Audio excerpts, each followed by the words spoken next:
রে বাবা, 1 থেকে 3। এবার মা আমাকে নির্ঘাত বাড়ি থেকে বের করে দেবে আর বলবে যে আমি তোদের মাথায় এসব ঢুকিয়েছি। কনফার্ম বের করে দেবে। আর তারপর তো সমস্ত কাজ এই যে নন্দা তোমাকে সামলাতে হবে। বৌদির অবর্তমানে পারবে তো বৌদির সমস্ত কাজ সুষ্ঠুভাবে সামলাতে? চুপ করো তো, একদম বাজে বকো না। দিদিভাইকে বাড়ি থেকে বের করে দিলে মা, আমিও চলে যাবো দিদিভাইয়ের সাথে। মৌয়া, তুমি কি করবে? আমিও তো তোমাদের সঙ্গেই চলে যাব। এবার থেকে আমরা যা করব সবাই একসঙ্গে করব, নচেত না। দেখেছিস সে পুরো জোট সরকার। আচ্ছা একটা জিনিস আমি বুঝতে পারছি না, বৌদি তো একাই এতগুলো কেস এত সুন্দরভাবে সামনে নিল, তোমরা হঠাৎ কেন পিছু নিচ্ছ বৌদির, কেন জোট বাঁধছো আমার মাথায় ঢুকছে না। আর আমি তো আছি।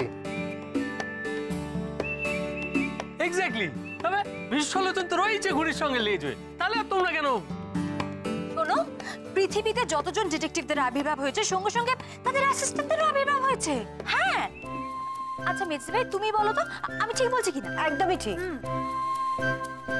শার্লক হোমসের ওয়াটসন, ব্যোমকেশের অজিত, ফেলুদার তোপসে যদি থাকতে পারে, তাহলে গোয়েন্দা পরমামিত্র অ্যাসিস্ট্যান্ট থাকবে না কেন? বোঝো না মানে বলছিলাম কিন্তু নন্দা। কোনো কিন্তু নয় দিদি ভাই, এই কেসটাই তো আমি তোমার সঙ্গে গিয়ে দেখলাম কি প্রচন্ড রিস্ক। সব জায়গায় একা একা যাওয়া, ওই গুন্ডা বদমাইশ খারাপ লোকগুলো। না না, তোমাকে আমরা একা কিছুতেই ছাড়বো না। আর তাছাড়া তুমি দেখবে আমরা দুজনে যদি যাই না, তোমার সুবিধেই হবে। আচ্ছা দিদি ভাই, ধরো তুমি একটা কেস নিয়ে বিজি, তখন আরেকজন আসলেন আরেকটা কেস নিয়ে, তখন কি হবে? তাহলে ক্লায়েন্ট এলে তাকে কেসটা নিয়ে ফেরত যেতে হবে না, তোমরাই কেসটা স্টাডি করবে, তাই তো? এক্স্যাক্টলি। দিদি ভাই একটা কেস মিটিয়ে আস্তে আস্তে আমাদের থেকে সমস্ত রিপোর্ট রেডি পেয়ে যাবে। আরে বাবা, ডিটেকটিভ এজেন্সিগুলো তো এইভাবেই কাজ করে, টিভিতে দেখেছি, টিম ওয়ার্ক বলে। বুঝতে পেরেছি, তোমরা তাহলে গোয়েন্দাগিরি করবেই। 100%। খুব তো চেঁচাচ্ছ, খুব তো একসাথে কোরাসে ডায়লগ দিচ্ছ। বৌদি কিন্তু এখনো গ্রিন সিগন্যাল দেয়নি, হ্যাঁ এটা মাথায় রেখো। তোরা যা শুরু করলি না, এসব শুনে মা যে আমাকে কি করবে সেই ভেবেই তোমার মাথা খারাপ হয়ে যাচ্ছে।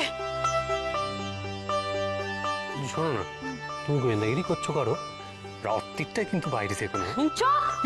কিন্তু তোমরা তিনজন এই কেসটার জন্য যেভাবে লড়েছো, তোমাদের সিরিয়াসলি ভাবা উচিত।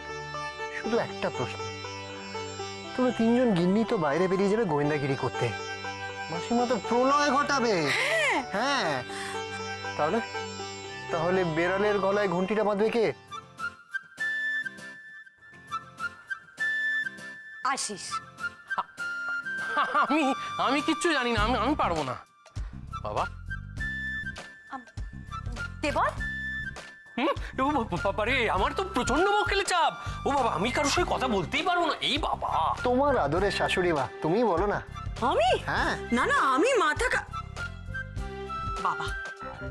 হ্যাঁ বাবা, হ্যাঁ বাবা আপনি? আমি? হ্যাঁ। কি? ওই যে বেড়ালের গলায় ঘন্টা, আপনি? না না, আমি পারবো না, আমি পারবো।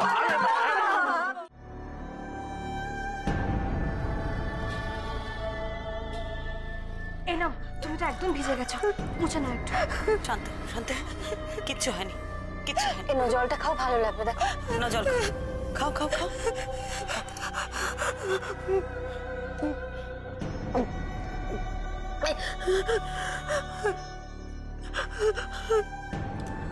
ঠিক আছে, শান্ত।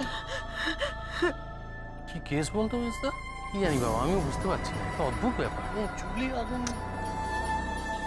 এই মেজদা, কি হয়েছে রে? বৌনির কাছে কারা এসেছে? পর্বতী, একটু চা খাও, গরম কিছু খেলে ভালো লাগবে না? তুমিও খাও। থ্যাঙ্কস। আচ্ছা এবার আমাকে বলো তো, কি হয়েছিল? কি হয়েছিল সেটা তো আমরাও বুঝতে পারছি না। আমি আর সুদেশনা ওই মোড়ের মাথায় একটা বিউটি পার্লার আছে না, সেখানে চুল বাঁধতে গেছিলাম। হ্যাঁ, ওই পার্লারটা তো আমিও চিনি। তারপর ওখান থেকে চুল বেঁধে বেরিয়ে পাশেই একটা কোল্ড ড্রিঙ্কসের দোকান ছিল, সেখান থেকে কোল্ড ড্রিঙ্কস কিনছিলাম। ওখানে কি তোমার চুলে?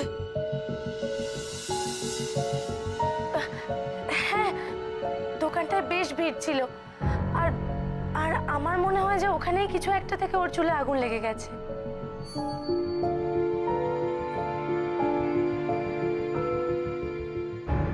সে কি, তোমরা খেয়াল করোনি? বাইরে বেরিয়েই দেখি আমার আমার চুলে আগুন। জানেন জানেন, সারাটা জীবন আমি কখনো এতটা ভয় পাইনি। আমি আমি দেখলাম আমার চুলে আগুন জ্বলছে, আমার চুলে আগুন জ্বলছে। হয়তো পাওয়ারই কথা, এরকম একটা ঘটনা। আচ্ছা, তোমরা যে দোকান থেকে কোল্ড ড্রিঙ্কস কিনছিলে সেই দোকানে অস্বাভাবিক কিছু বা সন্দেহজনক কিছু তোমাদের চোখে পড়েছিল? না, সেরকম কিছু তো খেয়াল করিনি। আমিও কিন্তু কিছু খেয়াল করিনি। আসলে দোকানটা এত ভিড় ছিল, হয়তো সেই কারণেই কিছু চোখে পড়েনি।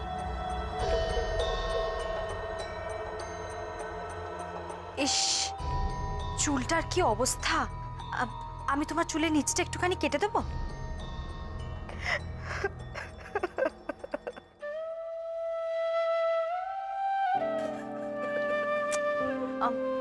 সরি গো, আমি তোমাকে কষ্ট দিতে চাইনি। আসলে তোমার চুলটা এমন ভাবে পুড়ে গেছে না, তুমি কিছু মনে করো না গো।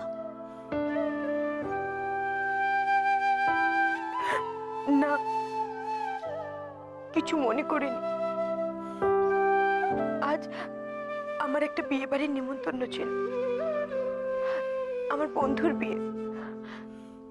সেখানে যাব বলেই আমরা দুজনে পার্লারে গিয়েছিলাম চুল বাঁধতে। কিন্তু এখন এই অবস্থায় কি করে যে বাড়ি যাব সেটাই বুঝতে পারছি না। আমি একটা কথা বলি, তুমি এইভাবে বাইরে বেরোলে সবাই তোমাকে হাজারটা প্রশ্ন করবে। আমি যদি তোমার চুলটা একটু সমান করে কেটে দিই, দেখো এমনিতেই তোমাকে চুলটা কিন্তু কাটতেই হবে। সুদেশ না, একটা কাজ কর না বাবা, চুলটা কেটেই নে। এমনিতেও তো তুই এইভাবে বেরোতে পারবি না। ঠিক আছে, তুমি একটু বসো, আমি কাঁচিটা নিয়ে আসছি। ছোট বৌদি তুমি দাঁড়াও, আমি নিয়ে আসছি।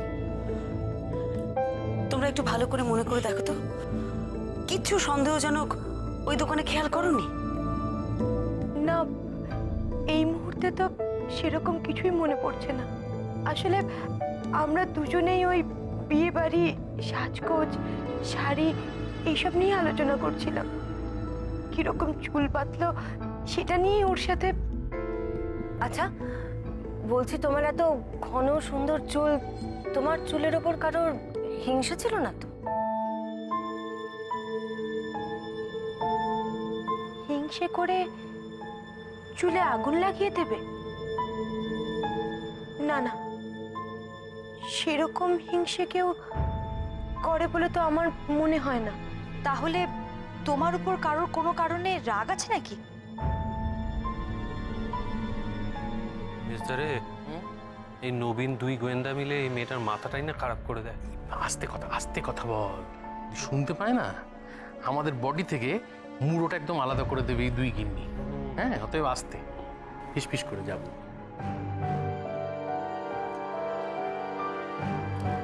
ছোট বৌদি, এই নাও। দাও, দেখি একটু। টাওয়ালটা পেতে নে।